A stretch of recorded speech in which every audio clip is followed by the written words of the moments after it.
You know, when we think of trade wars, we usually think of things like steel or cars, maybe lumber.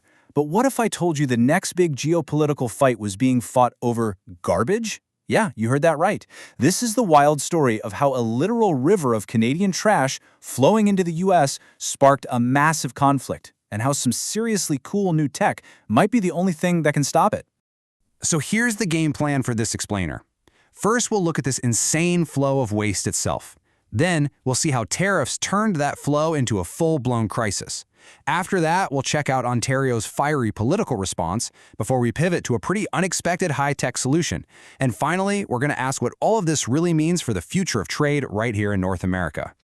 All right, let's get right into it. The whole story starts with the core problem, a really surprising dependency that's been hiding in plain sight, flowing every single day across one of the busiest borders in the entire world. It sounds kind of crazy, doesn't it? A trade war over garbage? But the answer isn't really about the trash itself. No, it's about the staggering scale of the operation and a looming crisis that created a huge vulnerability for one country and gave the other a very powerful weapon. Okay, check out this number. Every single year, a mind-boggling 3.46 million tons of solid waste, we're talking everything from your kitchen trash to leftover construction materials, gets loaded onto trucks in Ontario, Canada, and hauled right across the border into Michigan. This isn't just some small operation. It is a massive cross-border pipeline of trash. And to really put that into perspective, that river of Canadian trash actually accounts for more than 14% of all the waste that gets buried in Michigan's landfills. Let that sink in. For the entire state of Michigan, Ontario is their single biggest customer when it comes to imported waste. So you got to ask, why? Why is Ontario so incredibly dependent on Michigan? Well, it's because the province is staring down the barrel of what experts are calling a waste cliff. Their own landfills are projected to be completely full, like no room left, as soon as 2029. So Michigan's cheap and available landfill space isn't just a convenience, it's an absolutely essential escape hatch for a province that's literally running out of space. So you have this massive dependency, which of course creates a major vulnerability. And in 2025, that vulnerability got exploited in a big way, turning the simple waste corridor from just a regional issue into a front line of an international trade war. And man, did things escalate quickly. In February 2025, the Trump administration used a law, the International Emergency Economic Powers Act, or IEEPA, to slap a huge 25% tariff on most Canadian goods.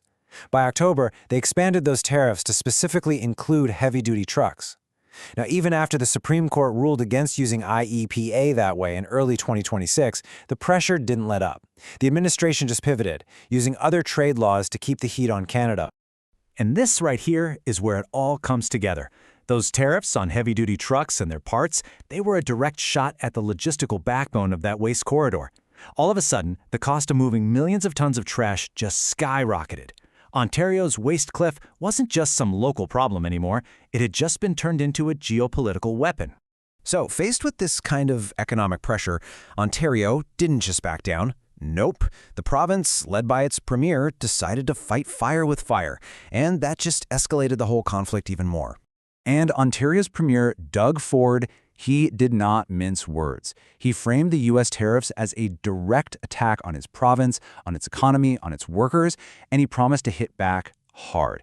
This quote really captures that combative, no-holds-barred tone that basically defined this entire fight. And this wasn't just talk. We saw a classic tit-for-tat strategy play out. The U.S. puts a 25% tariff on Canadian goods. Fine. Ontario hits back with its own 25% surcharge on electricity it sells to key U.S. states like Michigan, Minnesota, and New York. This wasn't a random move. It was a carefully targeted strike designed to cause political pain in states that depend on that Canadian power. The message was crystal clear. If you make our business expensive, we're going to do the exact same thing to you. But okay. While the politicians were busy building these walls of tariffs and surcharges, a completely different kind of response was starting to bubble up from the ground. This one wasn't about politics, it was about technology. It wasn't about building walls, it was about building digital bridges. And that brings us to the 905 Wood Digital Refinery. This system was designed for a world where you just can't assume borders will be frictionless anymore. And the core idea is honestly pretty genius. It uses AI to digitally transform construction wood waste, something that's usually a costly liability, into a valuable, verifiable asset. An asset that can legally cross the border duty-free under the existing rules. It's a complete game changer.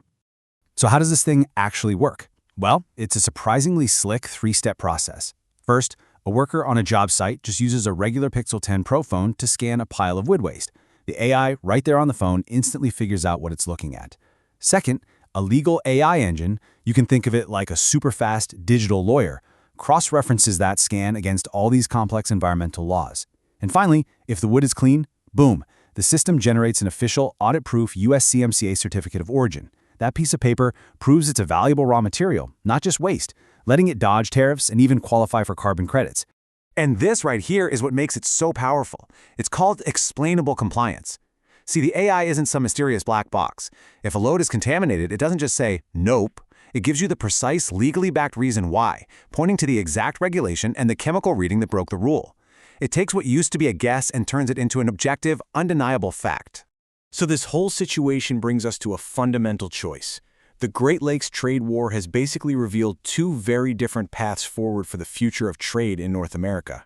And this isn't some far-off theoretical debate. There's a hard deadline coming up fast. The trade agreement between the US, Mexico, and Canada, the USMCA, is up for a huge review in 2026. This is the moment where the rules of the road for the entire continent's economy are going to be rewritten. And it's going to decide which path we take, more political fighting or more tech-driven innovation. And in the end, it all really boils down to this one simple question. As our borders get more complicated and our supply chains feel more fragile, what's our response going to be? Are we going to build higher political walls, fighting over our dependencies with tariffs and taxes? Or are we going to choose to build smarter digital bridges, using technology to create transparency, to verify quality, and to turn old liabilities into brand new assets? The answer to that question is going to define trade for a long, long time.